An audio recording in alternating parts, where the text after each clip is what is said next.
Madalas mo silang makikita sa lansangan na para bang nasa kawalan. Matay malungkot, malamlam. Ngiwing baba, parang nakulam.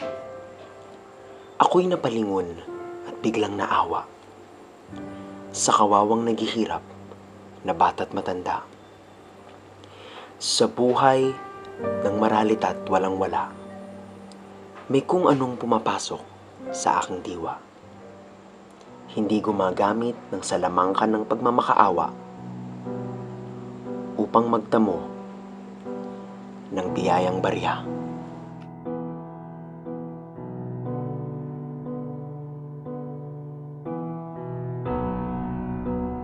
Itinatayang 32.8 milyon o 40% ng populasyon sa Pilipinas ay naninirahan sa lansangan.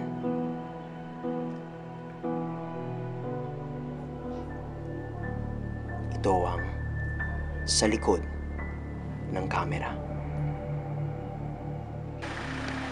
Habang kami naglalakad, may dalawang batang nakatawag ng aming pansin. Agad namin silang nilapitan.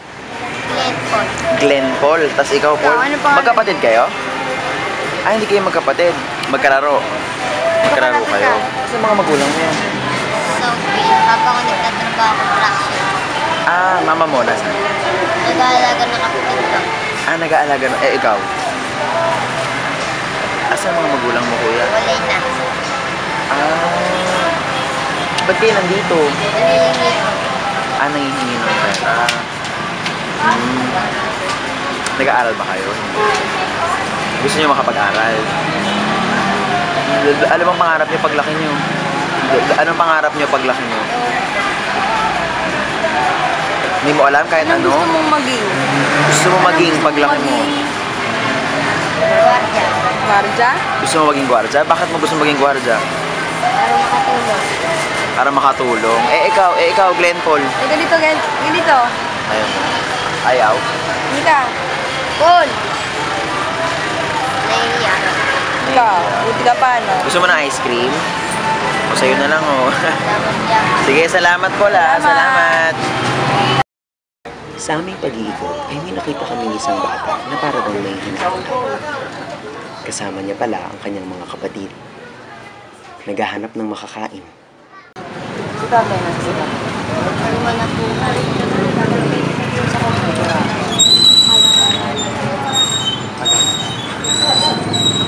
Namamalimos kayo. Nangihingi po kayo.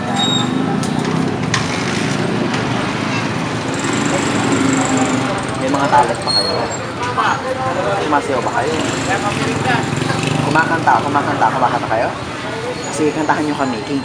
Game, kantahin nyo kami. Sige. Yung bago. Yung pang Diyos lang kayo. Sige yun. Sige. Very good. Ay, buti mo, Panginoon, sa lahat ng oras, sa bawat araw, ika'y naging tapat kong mahal. Ang kaama-amay ka sa walang hanggan, kinukuri, sinasamba kita, dakilang Diyos at Panginoon.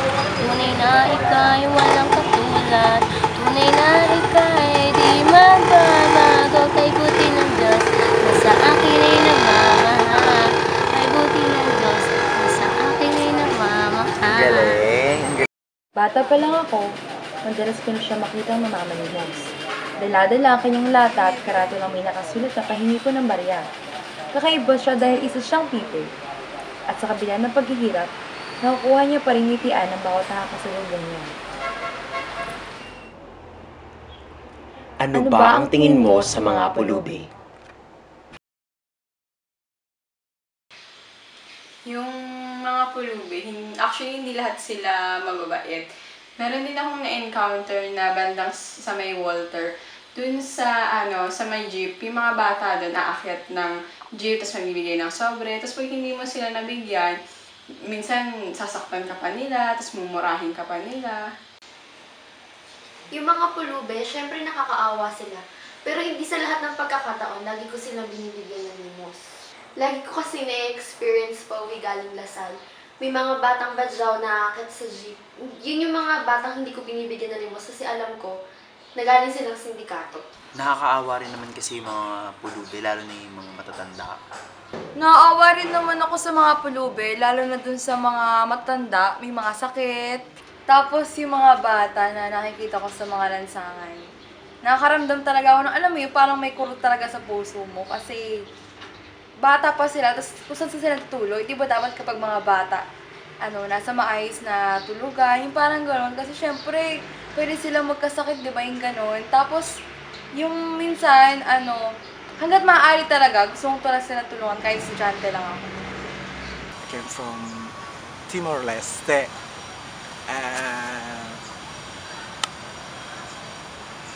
When you have your question about the beggar, for me, I have seen a lot of beggars outside here in Dasma, Cavite, Manila. Manila is a lot, is a capital. And then when you compare the beggars to my country, we don't have a beggar. No, but I don't know, maybe in the future we'll have it. But it depends on our government, how they manage our nation, okay? And then in my country, there is a different,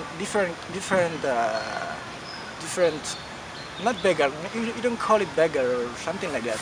You just say that, I don't know how to explain that, but when you need something, you need like especially food, or you're hungry, you can go to your neighbor or your neighbors and ask them that I'm hungry and I need food now. Can you please? And they'll give you food for it.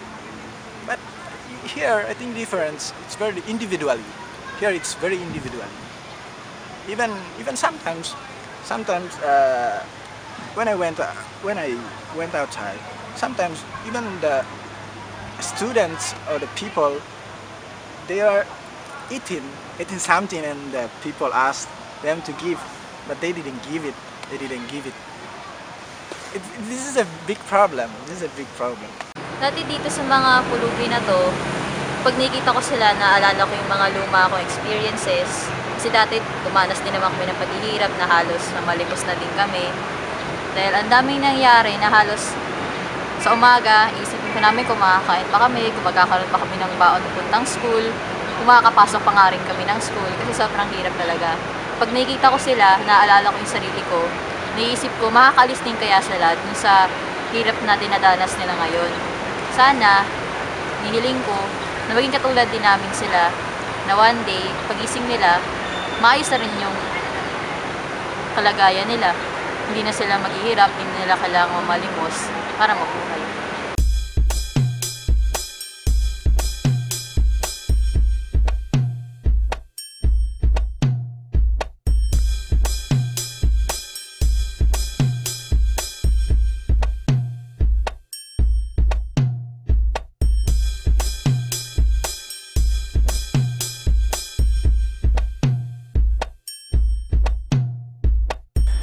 Kabahan ako, tae. Oh my gosh. Gagawin ko, okay, nakabahan ako sa ano. Kaya na.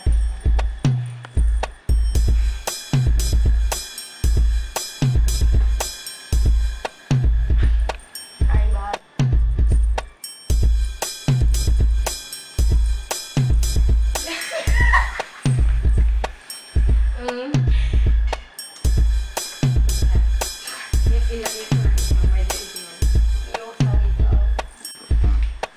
Saktan kaya nila ako. Grabe, no? Sobrang kinakabahan. Ewan ko. Hindi yan? Sapakin ko rin sila. Sa location. Ha? Sa location, depende. Saan ba tayo? Matao na ba doon? Hindi, ewan ko baka nga. Ngayon. Okay na ba? Okay na ba kung...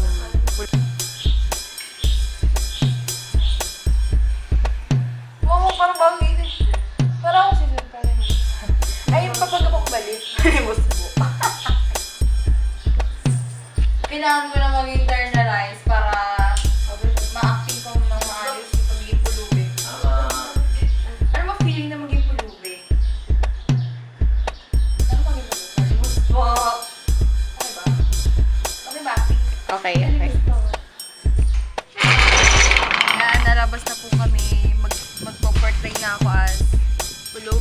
natin kung ano magiging reaksyon ng mga tao.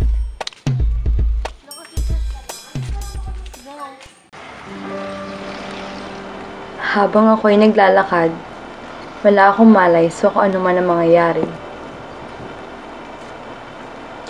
Isang gwardiya sa pinasukan naming subdivision ang nagtaboy sa akin.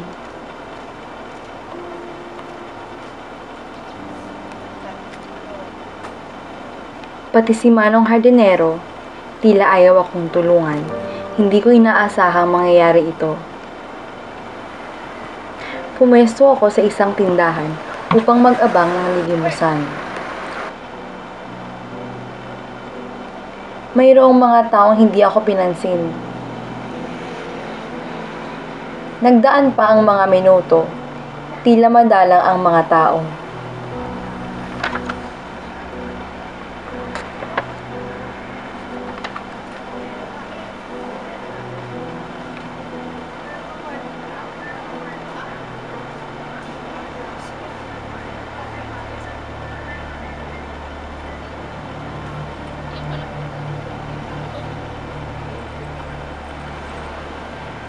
Hindi ko akalain ang lalaking ito ay magbibigay ng kapiraso.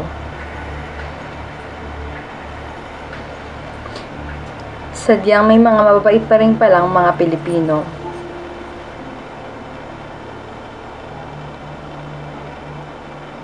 Nagpapansin ako sa mamang ito, pero kahit anong gawin ko, deadma pa rin.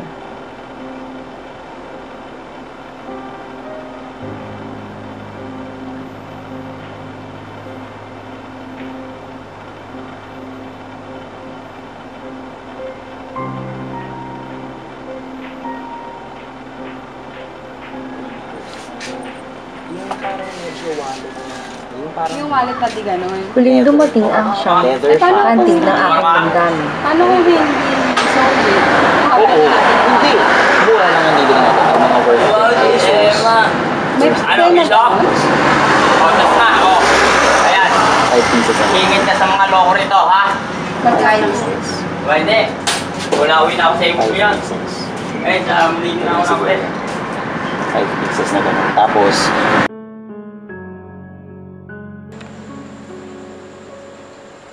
Halos mangiyak-ngiyak ako nung nagpanggap ako bilang pulubi. Kasi may mga tao nagtaboy sa akin.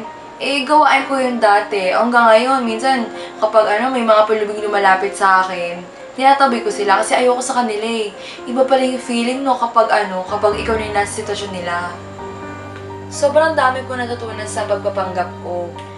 Isa na dun yung pagiging mapagbigay sa mga pulubi. Kasi ako, nabiyayaan ako ng Diyos ng may magandang pamumuhay, maayos na pamilya, yung walang problema na, katulad ng mga pulubing problemang yung mga iniwan sila ng magulang nila.